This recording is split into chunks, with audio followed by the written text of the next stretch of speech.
The Dead House. This is the actual footage I took when I was a teenager. At the time I didn't acknowledge the history of the house.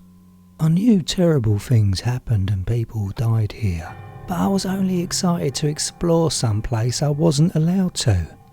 In fact, no one was allowed to enter the dead house. There was no way I'd get inside to snoop about at night, as you can see, so I went in during the daytime. And that was creepy enough. Looking at this film now, that smell of rotting wood has returned. The dampness. And yeah, it was seriously cold inside. Outside was bright, sunny and warm. I was absolutely fine when I entered, and within a few minutes I was sweating. But my skin was cold. Being so young back then, I must have been fearless. None of my mates had the balls to join me. The dead house was so quiet. There was no traffic or police sirens to be heard, just silence. During Halloween 1987, 7 months before I filmed this footage, a father, his wife and young daughter lived here. They lasted 53 days.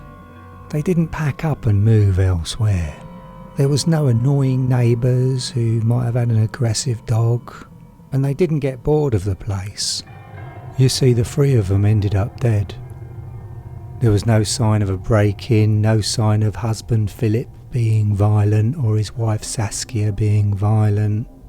Phil had no criminal record and trouble never crossed his life. They were a cute, friendly little family. That night after Halloween, the 8-year-old daughter Alison was found first. Her body was found in the basement. Her dad's big truck tyre marks were left on her pancake face. Her loving daddy drove his truck back and forth over her tiny skull.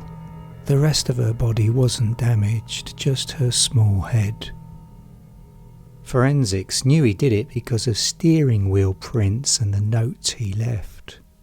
A large piece of his wife Saskia was next to be found in the basement, just a few yards from her little girl. Just her torso. No limbs, no head. Her legs and arms were cut up and roasted in the oven, and that's where they were found. Apparently a bread knife was used to slowly saw and cut through her flesh, and a hammer was used for the difficult to break hard bones. After unpleasant forensic investigation, they discovered that a cheese grater was used on her legs and arms to remove a few layers of skin. During that Halloween, she endured so much brutality, so much torture. Screams were actually heard, but no one thought to do anything because it was Halloween. Her horrifying screams were all part of the trick-or-treating that night. In a twisted way, Halloween is the best time of year for killing. No one has ever found her head. Her husband Philip worked as a tree surgeon. Late night that Halloween, he switched on his tree trunk shredding machine and launched himself in feet first. Why feet first? He would have been alive as his body was being sliced and diced. If he went head first, he would have died instantly. He wanted to experience the pure pain, the terror. So I knew all that history, all that background, but curiosity made me explore, and I did it.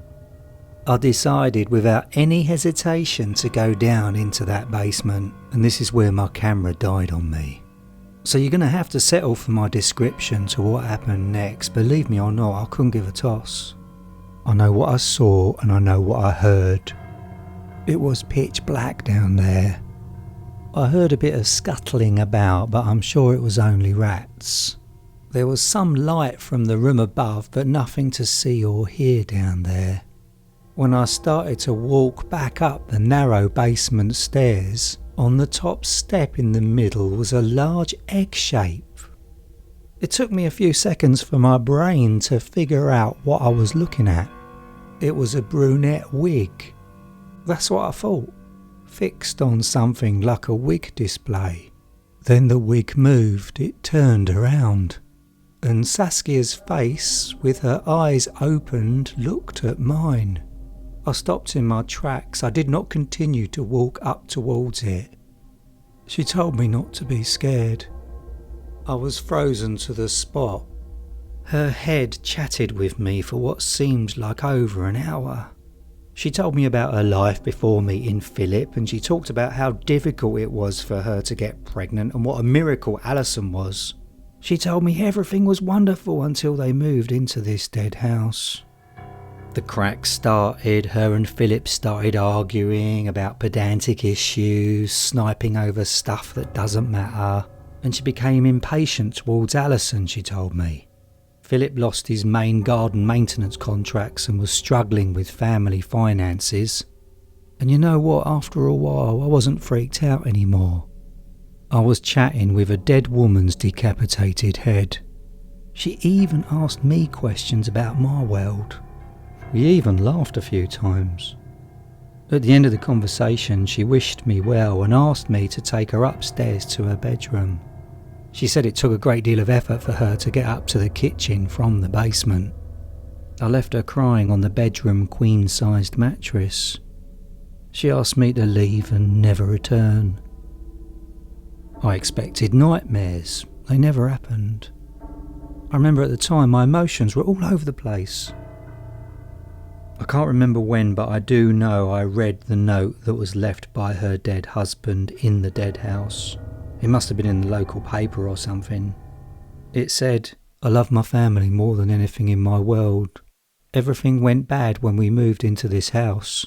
There was no ghosts, no whispering voices during the night, but this building made me feel sick all the time. I couldn't sleep normally for as long as I can remember. Saskia didn't know about my gambling. I only started when we settled down here. I lost everything. It's all my fault. I was worried about them and decided to take them with me. I enjoyed every violent moment and realised I had a skill.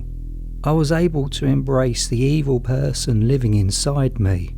Every man is a bad version of their personality, and I let mine loose. Their screams were ignored because I killed them on Halloween."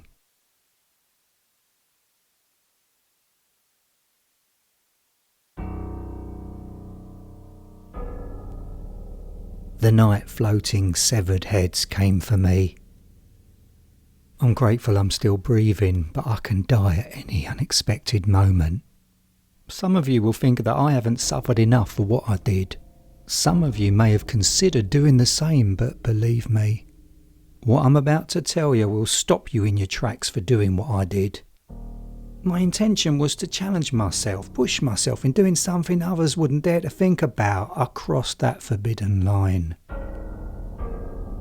I took a Ouija board and went to the graveyard. I sat on top of a stranger's grave and had a conversation with the person buried beneath me. What a very stupid and dangerous thing to do. I'm impulsive, I'm fearless, I'm adventurous, but the truth is this: I'm the village idiot. That's what I am. And I deserve the worst punishment for disrespecting a stranger's place of eternal rest. I didn't just sit and chat to the dead woman. I had a few beers and kicked the head off the beautiful statue her family had made.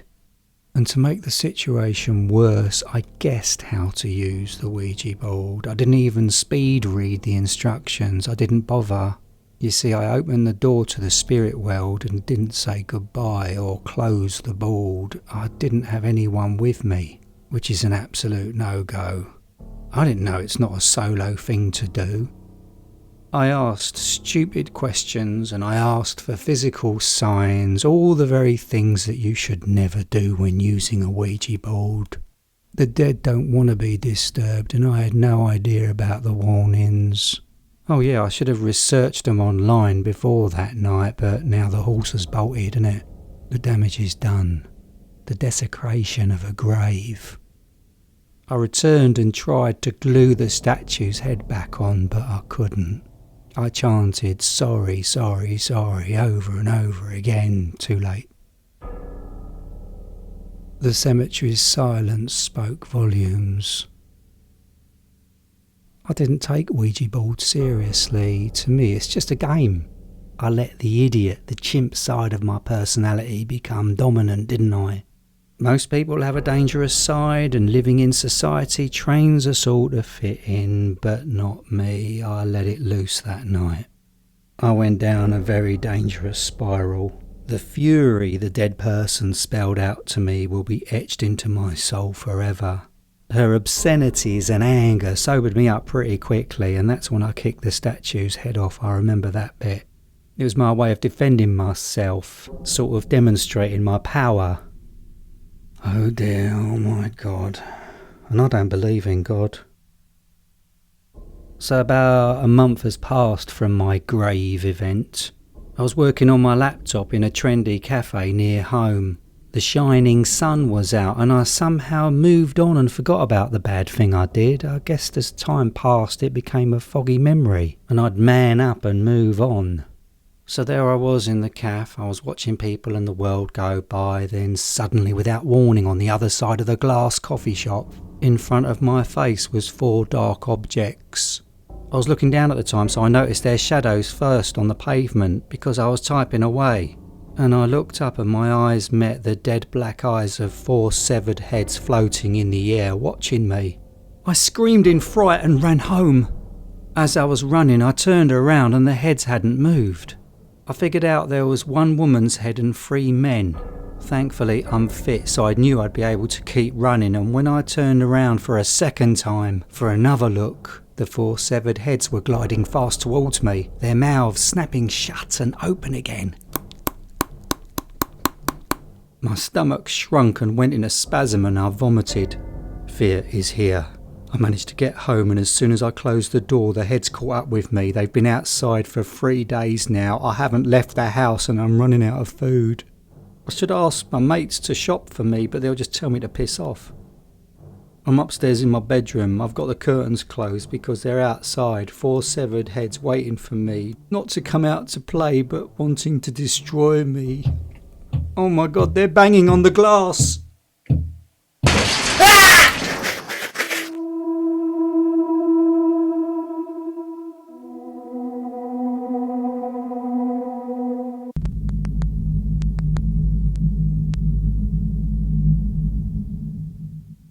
Halloween is the time of year the spirits of dead people come alive and walk around ya.